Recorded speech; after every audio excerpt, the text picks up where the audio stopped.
मशाल हुजूर है, किरने हैं आले पाक तो मशाल हुजूर है।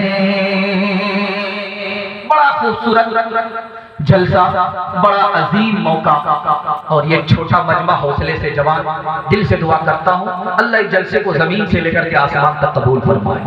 3 मिनट का पैगाम सहाबा की नजर में हजरत इमाम हुसैन का क्या मकाम था दिखाने के लिए जा रहा हूँ। 3 मिनट का पैगाम है, सो करके सुने का हाथ उठा दीजिए इंशाअल्लाह। हाँ तो हम भी सुना देंगे, हम जनाजा पढ़ा चुके हैं, एक जनाजा हम पढ़ा चुके हैं। ध्यान से सुनिएगा, तेजी के साथ निकल जाएगा। 3 मिनट का पैगाम है। मस्जिद से निकले अबू बकर सिद्दीक रज़ी अल्लाह अन्हु, बच्चे खेल रहे थे, एक बच्चे को उठाया, गोद में लिया, चूमना शुरू किया। पीछे से हजरत अली आ गए, अबू बकर से फरमाया, अबू बकर पता है कि ये किसका बेटा का? पता है अली का बेटा है, लेकिन चेहरा नबी का है इसलिए चूम रहा था। अमीर मुआविया रज़ी अल्लाह अन्हु ने मुल्क शाम से कासिद को भेजा, मदीना पहुंचो, वहां एक खूबसूरत जवान नजर आएगा, उनसे मेरे लिए दुआ करना। तो हुजूर नाम पता तो बता दीजिए।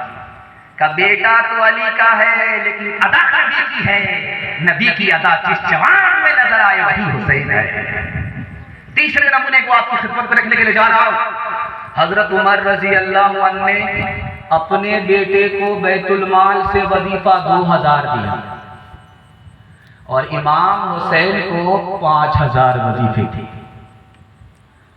हजरत उमर के बेटे इब्ने उमर रज़ी अल्लाह अन्हु ने कहा, अमीरुल मोमिनीन, मैं जवान हूं और हुसैन बच्चा है, आपने इनको 2000 के बजाय 5000 दे दिया और मुझे 5000 के बजाय 2000 दिया, मुझको कम दिया, उनको ज्यादा दिया।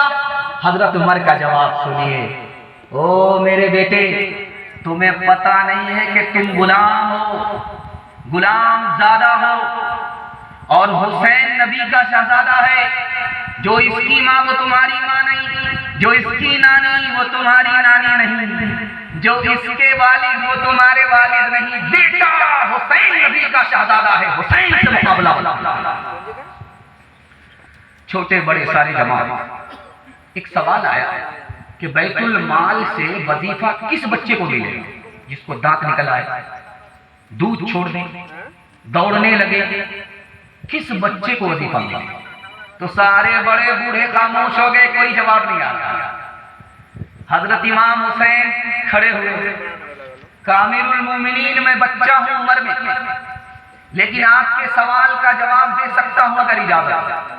बेटा बोलो। कहा कि जब बच्चा आता है, पैदा होता है, तो रोता हुआ आता है, हंसता हुआ नहीं आता।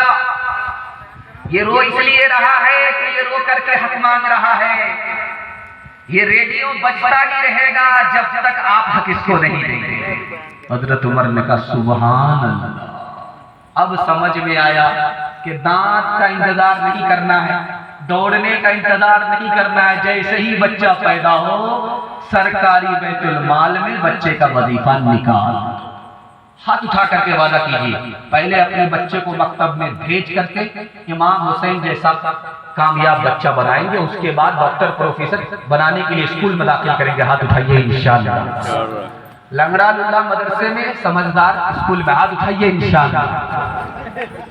जो दांत दी आग के शोलों पे सोया हुसैन, जो जवां बेटे की मैयत पे न रोया हुसैन, जिसने अपने खून से करबला को धोया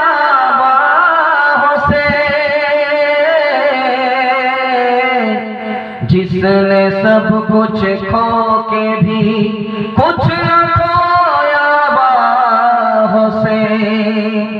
जो सूरत हो तो ऐसी हो, जो सीरत हो तो ऐसी हो, जो सूरत हो तो ऐसी हो, जो सीरत हो तो ऐसी हो मकामे करबला में, फिर मुसीबत हो तो ऐसी हो, लड़े तन्हा जमात से तरहा लेके हो प्यासा, शुजात हो तो ऐसी हो, शहादत हो तो ऐसी हो।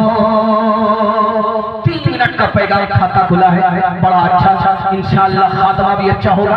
सुनने के लिए तैयार है? अल्लाह के लिए गर्दन कटाने की नौबत आए तो इंशाअल्लाह कटा देंगे। बड़ा खूबसूरत पैगाम 3 मिनट का आपकी खिदमत में रखने के लिए जा रहा हूँ, बहुत ध्यान से इसको सुनिएगा।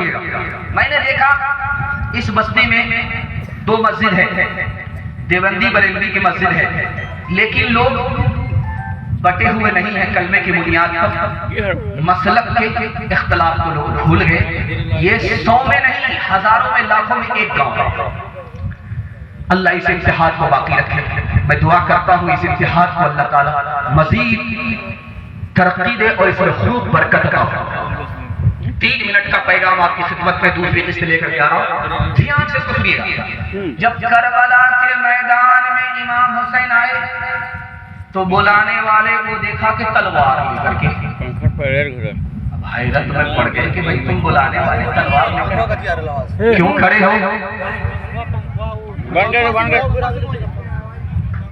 इसको पंखा को बंद कर दीजिए। करबला के मैदान में जब इमाम हुसैन आए तो देखा कि 4000 की तादाद में लोग तलवार लेकर के खड़े हैं। कहा तुम मेजबान हो, फिर तलवार लेकर के क्यों खड़े हो? अगर तुमने बुलाया है तो मैं आया, अगर तुमको मेरा आना मंजूर नहीं है तो मुझे वापिस जाने दो। उन सालिमों ने, उन मेजबानों ने कहा हम आपको वापस मदीना जाने देंगे, आपको गिरफ्तार करने के लिए हम 4000 का लश्कर लेकर के, तलवार लेकर के आपके सामने हैं, आपको गिरफ्तार करेंगे। तो उस वक्त इमाम हुसैन रज़ी अल्लाह ने फरमाया मैं गिरफ्तार होने वाला नहीं, मैं मुकाबला करने वाला हूं, मारूंगा तो गाजी बनूंगा, मरूंगा तो शहीद। 32 तीर का जख्म लगा फिर भी आदमी जिंदा है, 43 तलवार का जख्म लगा फिर भी जिंदा है, रोजे की हालत में है और नमाज अदा पढ़ रहा है, कज़ा नहीं होने दिया। सजदे की हालत में गया, दुश्मन ने सर काटा, सजदे की हालत में सर कटा दिया, लेकिन बातिल के आगे सर नहीं झुकाया। इमाम हुसैन ने कूफा के लोगों को 3 बद्दुआ दी है और आप ढूंढिएगा तकिया पर जब सर जाए तो आप 10 मुहर्रम को, 11 मुहर्रम को अखाड़े वाले को देखिएगा और उस बद्दुआ को देखिए कि बद्दुआ के असर से जालिम तो खत्म हो गए, लेकिन बद्दुआ का असर अभी खत्म नहीं हुआ। इमाम हुसैन ने 3 बद्दुआ दी। पहली बद्दुआ दी तुमने मुझे मदीना से दूर किया, अल्लाह तुम्हें मदीना से दूर कर। तुमने मुझे मस्जिद से दूर किया, जुमा का दिन है, लोग जुमा की नमाज अदा कर रहे हैं, तुमने मुझे मस्जिद से दूर किया, अल्लाह तुम्हें मस्जिद से दूर करे। तुमने मुझे कुरान पढ़ने से रोका, कुरान से दूर किया, अल्लाह तुम्हें कुरान से महरूम करे। आप देखिएगा जो लोग अखाड़े में होते हैं वो कुरान से भी महरूम, मस्जिद से भी महरूम, और अखाड़े के बाद, मुहर्रम के बाद, हज के महीने में वो मदीने से भी महरूम है। तो बद्दुआ का असर बाकी है। अल्लाह से दुआ करता हूँ जलसे की बरकत है, अल्लाह हमें मस्जिद से दूर ना फरमाए, मदीने से दूर ना फरमाए, कुरान से दूर ना फरमाए। आखिरी नमूना है आपकी खिदमत में रखने के लिए जा रहा हूँ। इधर हजरत अली है, इधर इमाम हुसैन है। इमाम हुसैन बचपन में बाप से सवाल करता, अब्बा ये बताइए हमसे मोहब्बत है कहाँ है? क्या मेरी माँ से मोहब्बत है कहाँ है? क्या मेरे भाई से मोहब्बत है कहाँ है? क्या मेरे खानदान से मोहब्बत है कहाँ है? क्या मेरी नानी से मोहब्बत है कहाँ है? तो हजरत अली ने कहा बेटा कहना क्या चाहता है?